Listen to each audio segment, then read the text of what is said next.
Hello everyone. Today we'll be talking about principal component analysis. It is one of the important multivariate techniques. So what do I mean by multivariate? That's the first question. So in regression setup we have seen two possibilities. One is when you have one response and only one regressor X, and other is when you have one response Y and you have multiple factors which are contributing to that response. So this is known as multiple linear regression. Why it is known as multiple linear regression? Because you have more than one regressors. In multivariate setup we have something similar. So multivariate basically means for every observation I am recording many characteristics. For example, if I am collecting data on say health of different people and I collect data on say 100 people, what are the parameters that I might record? So age, then I might record say height, weight, or blood pressure, or maybe BMI. So for a single person we are recording so many things. Hence this type of data set is known as multivariate data because we have more than one variables on which we are recording things. Now multivariate data has its own set of problems and its own set of benefits. First of all, let us look into benefits. What are the benefits? Because we have many variables on same people, we can try to find relationships between these variables, and that way we can improve our understanding about the data set.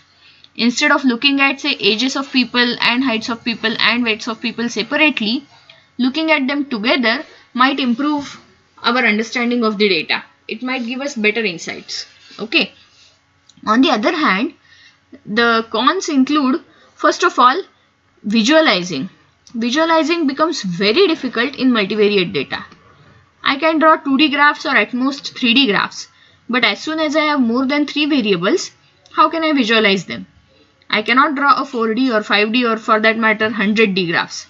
Okay, for example, if you are studying say genetics data, especially say data set like microarray data sets, you might have almost like of the order of 10,000s of genes. So you might have gene expression values for say 10,000, 20,000 genes, and you might want to study all of them together. So of course visualizing them is impossible. Hence many of the multivariate techniques focus on what is known as dimension reduction. So dimension reduction means that if I have p variables, can I somehow compress the information from these p variables into less number of variables?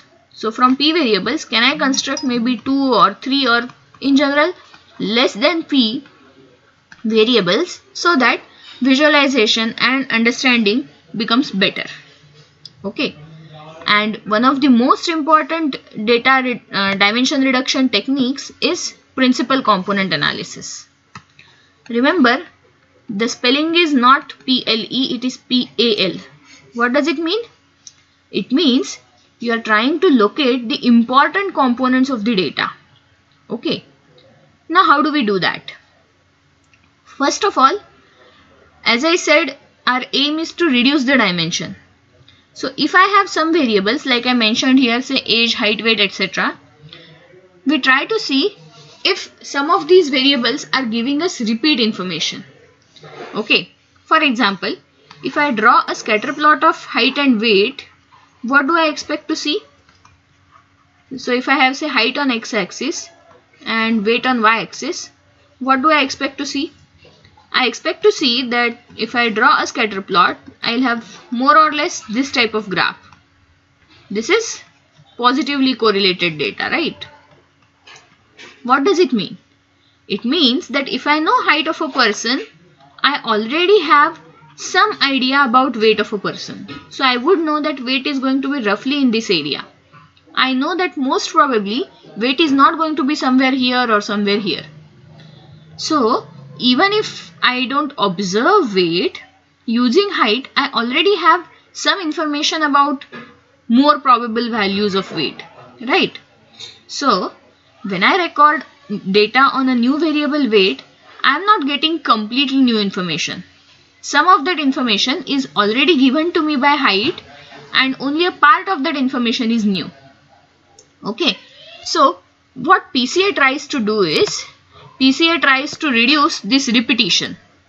Okay, why did this happen? Why did we know part of the information?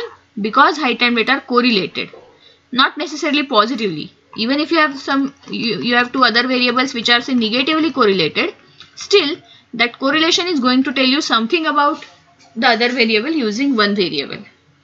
So what PCA tries to do is, it tries to generate new orthogonal variables, orthogonal, or you can call them uncorrelated variables. As a result, what happens is, every variable provides completely new information. There is no repetition. So we are trying to avoid what is meant as redundancy. Okay, so we are trying to avoid redundancy. We are trying to get those variables which can give me completely new information. So that way I am reducing probably some variables. So those variables which are not giving me much new information would be kind of completely eliminated. Now I cannot say that okay, I have x1, x2, xp, so let me choose few from these. Because if I choose few, let's say x1 and x5 and x10, they still may not be completely uncorrelated. There may be still some correlations between them. So what we try to do is, using these p variables, we construct p new variables y1, y2, yp in such a way that these new variables are uncorrelated. Okay. Now if new variables are uncorrelated, then each of them is providing me new information. There is no repetition, there is no redundancy. And what is one more interesting point is, these variables, originally my x1, x2, xp had no, the order of x1, x2, xp had no importance. I thought I would write age first, so I wrote age first. It doesn't matter. Someone else might thought I would write height first. It's okay. You can call x1 as height or x1 as age. Doesn't matter. But in these new variables, these new variables are arranged in the decreasing order of their importance. Okay. So what do I mean by that? Decreasing order of importance actually means in the decreasing order of information content. So y1 contains most of the information of the data. Y2 contains second most amount of information, Y3 contains third most amount, and so on. Okay. So how do I measure information content? That is your next question. Information content in statistics, information is actually nothing but variation. So variation is information. That is a key principle in statistics and especially so in PCA. Now why variation is information? Let us take one example. Okay, see, we have all been discussing these things online, so we have not met each other. So I have not seen any of you. And suppose it happens that maybe coincidentally I go to your department and one of you is there for maybe some practical work, and we talk, you tell me that okay, I've been attending your lectures, so I ask you the name and you tell me name, but then I forget your name. And in the next class, I'm trying to remember who the person was and I'm trying to describe. See, I met someone and I'm trying to describe. So if while describing, if I tell you, okay, the person I met had one head, two hands, two eyes, two legs, etc., would it make sense to you? What are you going to say? We all know these things. Give us something which is distinct, which is a characteristic. So probably tell us whether the person was tall or short, whether the person was, how was the hairstyle, or whether did the person wear specs or not, something like that. Okay, so you need some characteristics which are different from person to person. If I give you characteristics which are anyway common in all the people, they are useless. They are not providing you any information. So 2 hands and 2 legs and 2 eyes does not provide me any information because almost everyone has that. Okay, so that's why variation is information. Just knowing things, just having common things is not useful.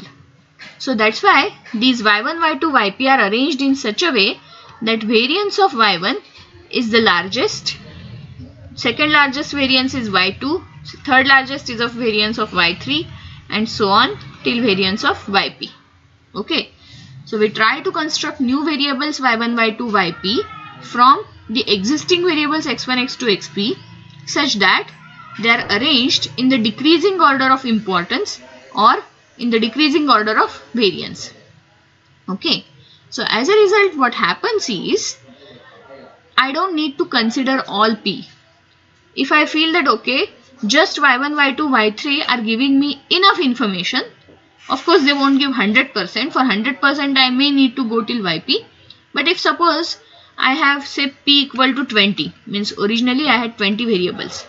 However, just y1, y2, y3 are giving me 80% of the information, then I might be happy, because instead of using 20 variables, with 3 variables I am still getting 80% information. Agreed that I am losing 20%, but I am losing just 20%, which may be okay for me. I might afford the loss of 20% information, because now that I have only 3 variables, I can draw nice graphs. I can see the patterns in the data, and those patterns might tell me a good picture, something important. They might reveal some interesting information. Okay. So this is what PCA tries to do. So these y1, y2, y3, the new variables would be known as principal components. How it is done, we will see in a minute. Okay. So let me try to illustrate it again with the help of a small diagram. So suppose I had only bivariate data initially also. So x1, x2. So technically I don't need dimension reduction, but it is easy to visualize in the case of bivariate data. So I will give this example. And suppose this is my original data, scatter plot. Now as you can see, the spread is more in this direction, right? If I consider vertical spread is say from here to here. Okay, this is my vertical spread. Let me call it say V. Horizontal spread is from here to here. Let me call this H. But of course, due to Pythagoras, we know that this is going to be longer. Okay, hypotenuse is going to be longer. So spread is maximum in this direction. Okay, so spread is maximum in this direction. So what I'll do is, I would rotate my original axis. So my original coordinate axis, this was x1, this was x2. So we would rotate x1, x2, so that this, after rotation, now this, the direction along which I have maximum spread, I would call this y1, and the direction orthogonal to it, horizontal to it, would become y2. So we are going to rotate the coordinate axis in such a way that the first axis lies along the direction of maximum variation, second axis lies along the direction of second maximum variation, and at the same time orthogonal to the earlier axis, etc. Okay. So this is what principal component analysis does. So principal components rotates the original axis in such a way that the new axes are orthogonal to each other, and such that the first new axis is along the direction of maximum variation, second new axis is along the direction of second maximum variation, and so on. Okay. Now of course the question arises how to do this mathematically, because here I told you that okay, I can see the data, so I can see what is the direction of maximum variation. But we are going to do this when we have lot of data, that is we have like hundreds and thousands of variables. So what can we do? So I am not going to go into much theory, but still I should tell you the basics. I hope you already know the eigenanalysis of a matrix. So what we'll do is, given any data set, we will construct variance covariance matrix of that data. How do we construct variance covariance matrix? So if I have x1, x2, xp as my original variables, x1, x2, xp, I have x1, x2, xp here. So we have variance of x1, covariance of x1, x2. Then here I'll have covariance of x1, xp. Then I'll have covariance of xp(x1), covariance of xp(x2), and last one would be variance of xp. So all the diagonal entries would be variances of respective components, and we know variance has to be greater than or equal to 0. So all the diagonal entries have to be greater than or equal to 0. Okay, and off diagonal entries are covariances. So they can be either positive or negative, because we know covariance can be positive, negative, or anything. Okay, so and another important condition is this matrix should be non-negative definite. What do I mean by non-negative definite? All the eigenvalues of this matrix, if lambda are the eigenvalues, should be greater than or equal to 0. Okay, so this is variance covariance matrix of the data. Then what we do is we compute the eigenvalues and arrange them in the decreasing order. So lambda 1 is the first eigenvalue. So basically whichever eigenvalue is largest, I will call it as first. So lambda 1 is greater than or equal to lambda 2, greater than or equal to lambda p, greater than or equal to 0. So these are p eigenvalues of this variance covariance matrix. Let me call it sigma. Okay, sigma is the variance covariance matrix. If sigma is not known, means of course most of the cases the variance covariance matrix is not known, but we estimate it from the data. So we compute sample mean, sample variance, sample covariance, etc. So these are eigenvalues of sigma. That estimated sigma can be denoted by sigma hat. So sigma hat. Now corresponding to each eigenvalue we will have one eigenvector. So let L1, L2, Lp be the corresponding eigenvectors. Okay, L1, L2, Lp be corresponding eigenvectors. Then corresponding means L1 is corresponding to lambda 1, L2 is corresponding to lambda 2, and each eigenvector would be of order p cross 1. Correct. Then y1 is defined as L1 prime x. What do I mean by this? If I denote vector L1 as L11, L12, L1p, then this becomes L11x1 plus L12x2 plus L1p xp. Okay, this is my y1. Okay, similarly my y2 would be corresponding to second eigenvector, so L2 prime x. So it would be L21x1 plus L22x2 plus L2pxp, and so on. Okay, this way you will get p new entries y1, y2, yp. Okay, and those will be called as p principal components. Okay, y1, y2, yp would be Lp prime x, that is Lp1x1 plus Lp2x2 plus Lpp xp. Now few points to be noted. See, each y1, y2, yp is a linear combination of original random variables. So y1 has information from x1, x2, xp all. Similarly, y2 has information from x1, x2, xp all, and so on. Okay. It can be proved that variance of y1 is lambda 1, variance of y2 is lambda 2. Hence, the original condition is satisfied. That is, y1 has the largest variance. Okay. Lambda 1 is larger than lambda 2, right? So y1 has the largest variance, y2 has the second largest variance, and so on. Okay. Now, so how to decide whether we should take only y1, y2, or whether we should go for say y1, y2, y3, and so on. Okay. So there are two ways in which we can decide how many principal components should be retained for further analysis. Okay. So how many PCs should be retained for further analysis.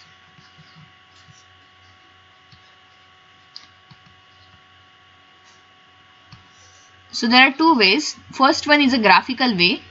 We draw something known as scree plot. Okay, scree, S-C-R-E-E, scree plot. So what is this scree plot? On x-axis I have just 1, 2, 3 up to p, and on y-axis we can have lambda 1, lambda 2. So corresponding to 1 I will plot whatever is value of lambda 1. Corresponding to 2 I will plot lambda 2. Corresponding to 3 I will plot lambda 3, and so on. And then we will join these points. Okay. So when you join these points, you can have different types of graphs. Something like this, or this, or this.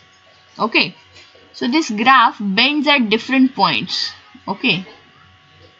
So such bends are known as elbows of the graph. Okay.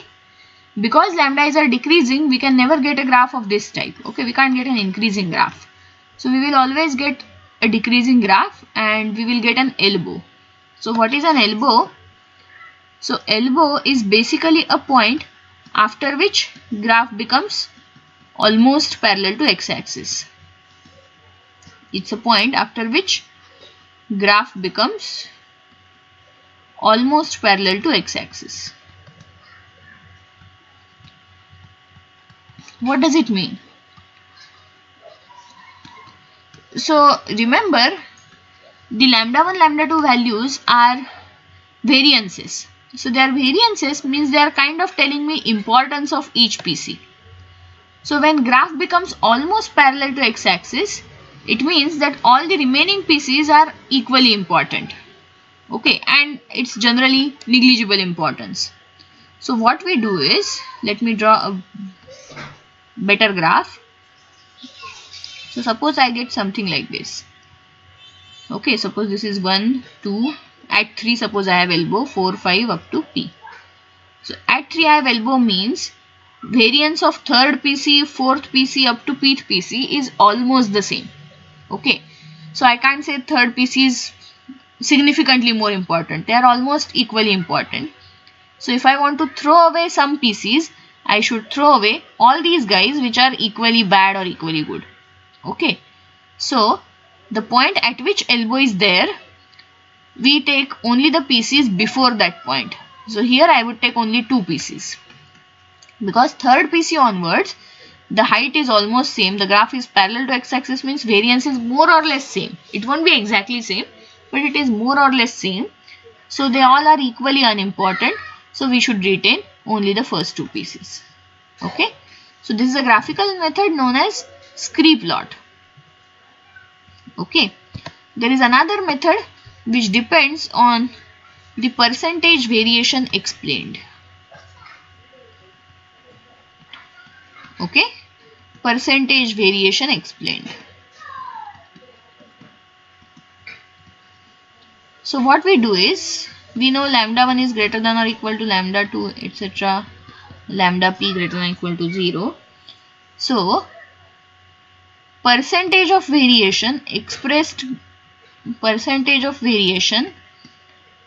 explained by first PC. So explained by first PC is lambda 1 upon sum over all lambda i's, because total variation explained by them is sum over lambda i's. Okay. So percentage of variation explained by first PC is this. Then percentage of variation explained by first 2 PCs. If you want just second, then it would be lambda 2 upon summation lambda I. But if you want explained by first 2 PCs, then it would be lambda 1 plus lambda 2 upon summation lambda I. Okay. So what we do is, we compute such percentage of variation expressed by say first 2, first 3, first 4, first 5 and so on. And we stop at that point at which we get desired amount of information. So for example, lambda 1 is 10, lambda 2 is 8, lambda 3 is 6, lambda 4 is 2 and lambda 5 is let us say 1. Okay, so what I have is percentage of variation expressed by first PC is 10 upon 27. By first 2 would be 18 by 27. By first 3 would be 24 by 27. First 4 would be 26 by 27 and first 5 would be 27 by 27. So if I convert it to percentage, this is 100%. This is 8 by 9, means almost 90%. Okay, almost 90%. This is 2 by 3, right? So 66.67%. Okay, so if I say I am happy with 80% variation, then I should go for 3 PCs, because 2 PCs are giving me only 66.7, whereas third PC, if I consider third PC also, I am getting almost 90%, so I am getting more than 80%. Okay, if I want at least 90%, then I should go for 4 PCs, because this is slightly less than 90, whereas when I include 4th PC, then only I get more than 90. Okay, so if you have some such information from the domain already in your mind that you need your PCs to explain at least this much variation, then using this formula you can decide how many PCs should be used. Okay, so this is how you decide how many PCs are important. And then after this, our job is not yet complete. We have to compute what is known as scores. Okay, so scores of observations on each PC.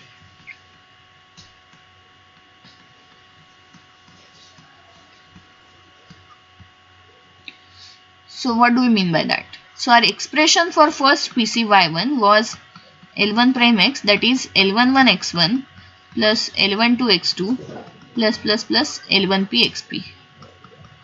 Then for second PC we got L2 prime x as L21 x1 plus L22 x2 plus L2p xp, and similarly for pth PC.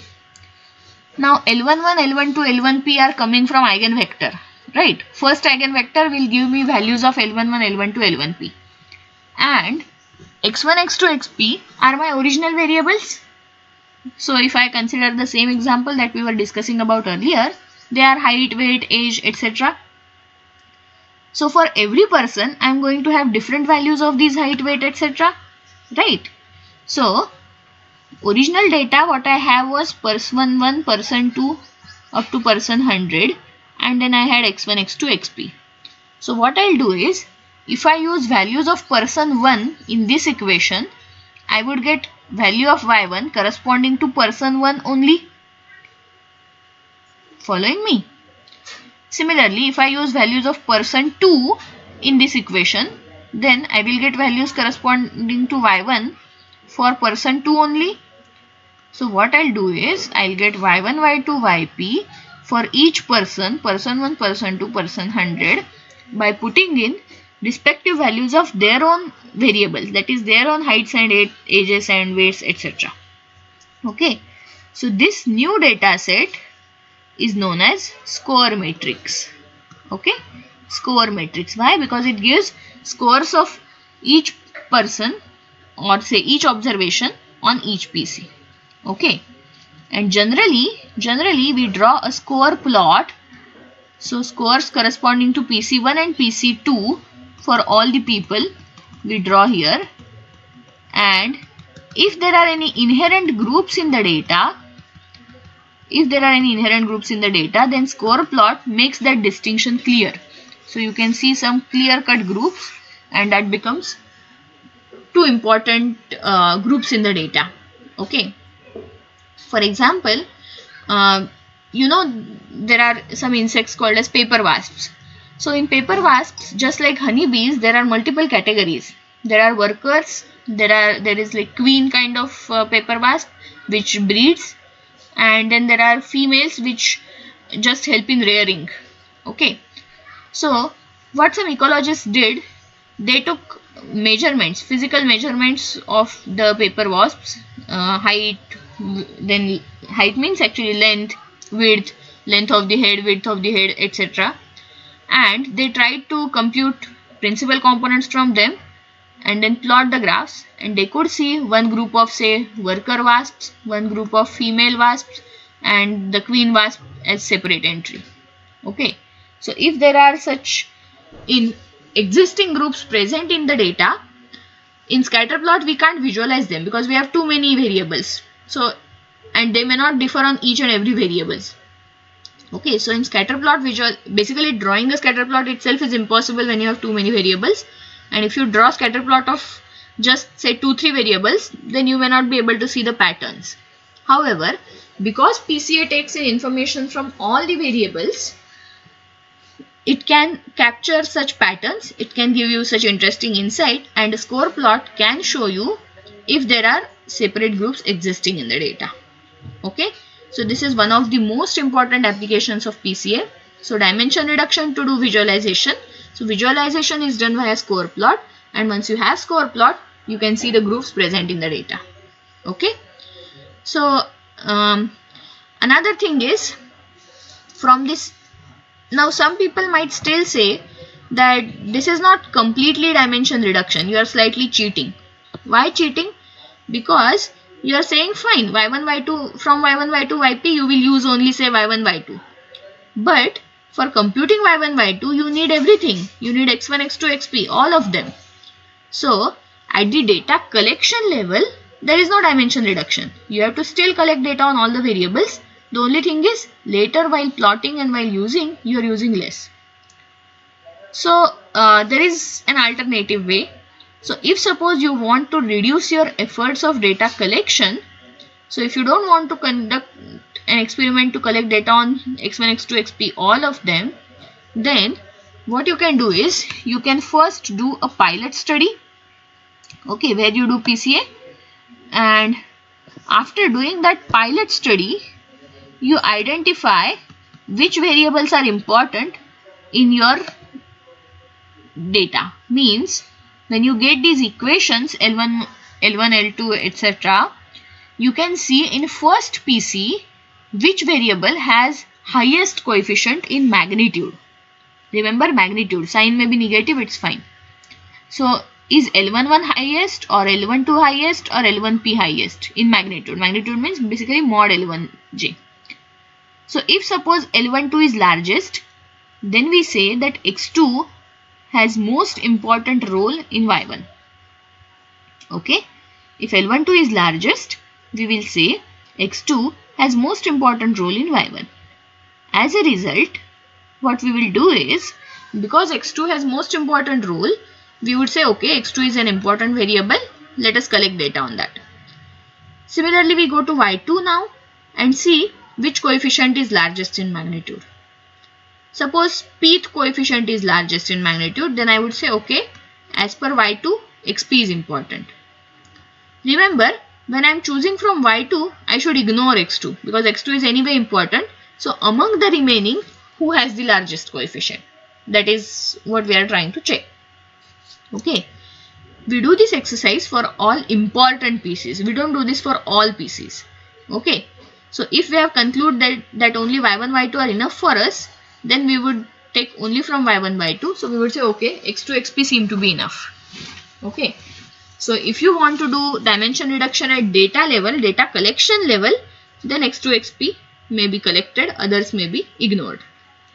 Okay, but remember, dimension reduction at data collection level would definitely cost you much more than dimension reduction at the analysis level. So generally people try to go for entire data at the collection level, and then from that they compute PCs and use those PCs for visualization and for generating more interesting insights. Okay, so for the theory part, I think we are done here. We'll stop. We'll have a separate lecture in which we'll discuss the implementation of this in Minitab and how to interpret the outputs, etc. Okay, and maybe we can see a few R commands also. Thank you.